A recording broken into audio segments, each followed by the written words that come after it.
Hello, ladies and gentlemen. I have a members only stream where I had my live reaction to this information, so if you want to check that out, please join my membership. And after thinking about it, it's the possible worst idea Starwell will ever want to do, which leads to a catastrophic chain of events that I will show in this video. Let's talk about global buffs or global traces, whichever you want to call it.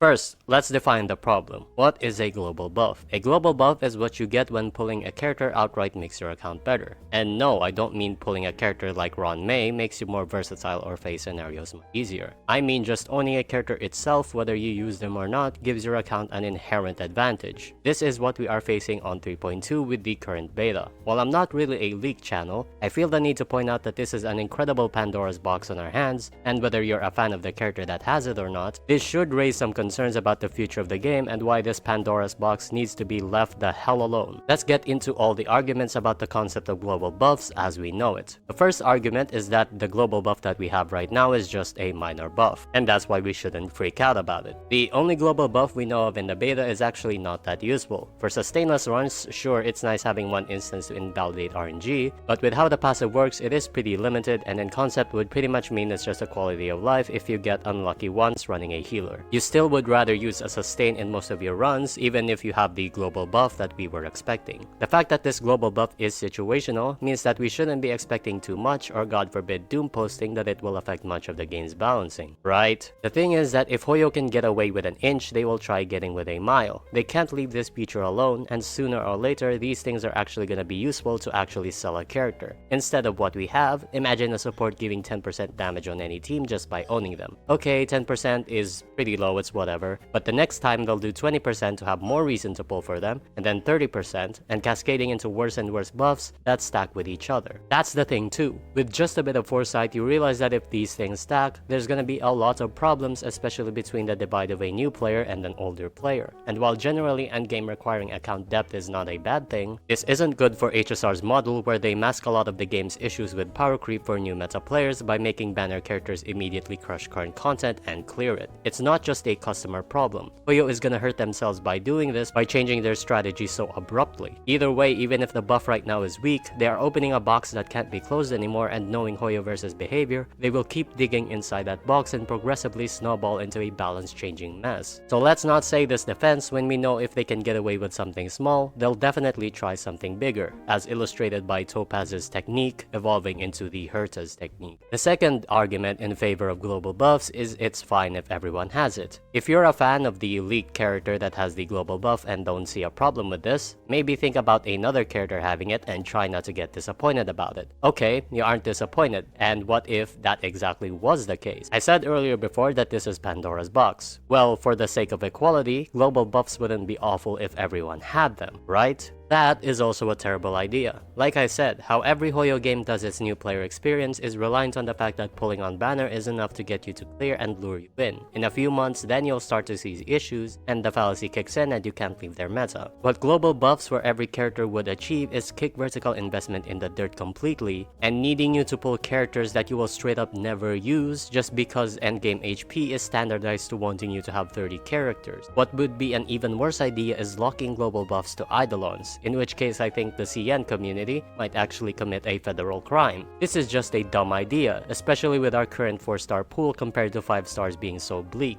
The current economics of HSR cannot support a system like this, even in its generous form. We don't have enough cheap options to make this balanced without hindering growth and spamming 4 stars for most of the year. And you know they aren't going to spam 4 stars with a Fate collab coming soon. This should not be what a comfortable clear should entail when everyone's current issue is wanting to use older characters and vertically investing in their supports just to get them to work. This doesn't solve any power issues a unit has. Speaking of power issues, here's a terrifying theory. Global buffs are meant to help older characters. Now I don't want to believe Hoyoverse is greedy enough to do this, but we are past this point anyway that I'm just covering my ears and looking away from the car crash at this point. This is possibly the worst approach to fixing older characters. The problem people have isn't being unable to pull Blade because he's weak. Blade fans already probably pulled Blade anyway and actually want to use the guy high without needing to feel noticeably worse than many other options. If Blade was given only a 30% global max HP buff as a hotfix, or even worse something that's actually useful, and retain everything else from his kit, you don't even use him in any way because most of his value is not being used in the party anyway. This doesn't solve anything. Blade fans don't want to just pull Blade and see him support in the sidelines. They want him in the party actually doing something without feeling like using a cactus as a back scratcher. Terrible, terrible idea. Even if you touch other aspects of Blade's kit, what this system eventually does is turn Blade into a 5-star simulated universe blessing once he doesn't get any updates. Again, with our current economics, we can't do a deck building system gacha like this, especially when they still haven't implemented toggles for traces or eidolons. We're already having trouble trying to get a functional 4-man team for certain archetypes in endgame, and we even get to more than an 8-character team without pulling out the credit card. And the last argument is that this gives more incentive to weak characters. Let's say they released a outright garbage character but has the most broken global buff of all time that any team can use. Will you pull this character? You would be lying if you said no. This is an incredibly effective way to sell a garbage character and add more depth to pulling decisions. The problem is, like we said earlier, that you're sacrificing a lot of everything else just to make this happen. Allow me to give a parallel that was somewhat similar to this that actually worked in a different gacha game. Opera Omnia was a game that had its end of service around a year ago. One of the fixtures of what the game eventually was balanced around was call abilities. In every team, you were allowed to select only one call ability for each character that had varying effects. Some call abilities was monetized by pulling, and the bosses were balanced around how much utility you can bring to a party with more than 3 characters. This isn't an Opera Omnia video that I can't go into more depth without inflating the time of this video, but call abilities also had a strategic nature with its timing and the fact that you're limited with the calls you can hold. Why can Opera Omnia get away with it while HSR can't? The idea starts to fall apart when you realize Opera Omnia had more than 100 characters, and they gave enough resources to pull 3 characters to a viable level in a single month with very generous gacha rates. Take into consideration, the power creep of Opera Omnia was so extreme that a character being useful for 3 months was considered lucky,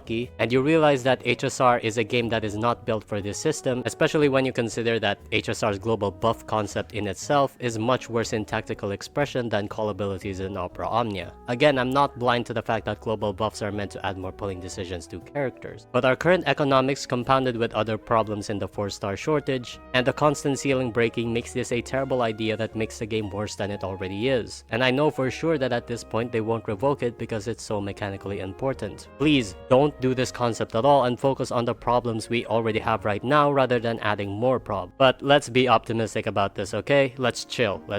I know that as someone that plays power creep heavy games, there's still ways you can fix it, and rebalancing the game around what seems like broken things that ruin the game forever is actually achievable. Sure, you might alienate older players or change the course of the game, but there's always a way out for free to play in a PvE game, otherwise we wouldn't be here at all. I hate gacha PvP games. This video wouldn't exist if HSR was a PvP. The thing is, a lot of the solutions that I'm about to mention are things that we can't really trust hoyoverse are going to do. I'll start with the most realistic one. 1. They will only do this once a year. Okay, if the global buffs are so rare and with the current power level that global buffs we know of are retained, maybe they can control it by essentially making it a pretty niche thing that nobody else expects you to use. Let's say they release a global buff every year, for example, just one. If you're gonna do that, why do global buffs in the first place? Even in the most realistic excuses, I still don't trust Hoyo enough to do this without kicking and screaming to make it a normal thing as a character sell. I'm really not confident in this, but you know, what else could they do? Do they have any other options? Second, fix the 4-star shortage. If they plan on making every character a global buffer, the current pool of achievable 4-stars should be much higher than 5-stars. Of course, as it stands right now, it isn't. There are more 5-stars in HSR than there is 4-stars. What they're gonna have to do is dump 3 4-stars every patch for like a year for the 4 to 5-star ratio to be 1 to 2. That's how crazy it has to be to fix the 4-star shortage and make this the common system. Again, they will probably never do this, and with the state of things, we're lucky if Casterus is even used on the field a year from now. And the last solution is to fix the economics. Similar to the previous point, other gacha games can get away with this if the economics is right. They will have to hike up the Jade income if they really expect us to pull not only on-fielders, but off-fielders to essentially have a larger than 4-man team. Our current economics really can't support wanting to pull characters just because of a global buff. If they don't want to bother fixing the free 4-star shortage, go to the extreme and fix the cost of 5-stars to match the energy. You get me? Either way, the best solution to this problem is to just not do it. But again, like I said, it probably isn't happening.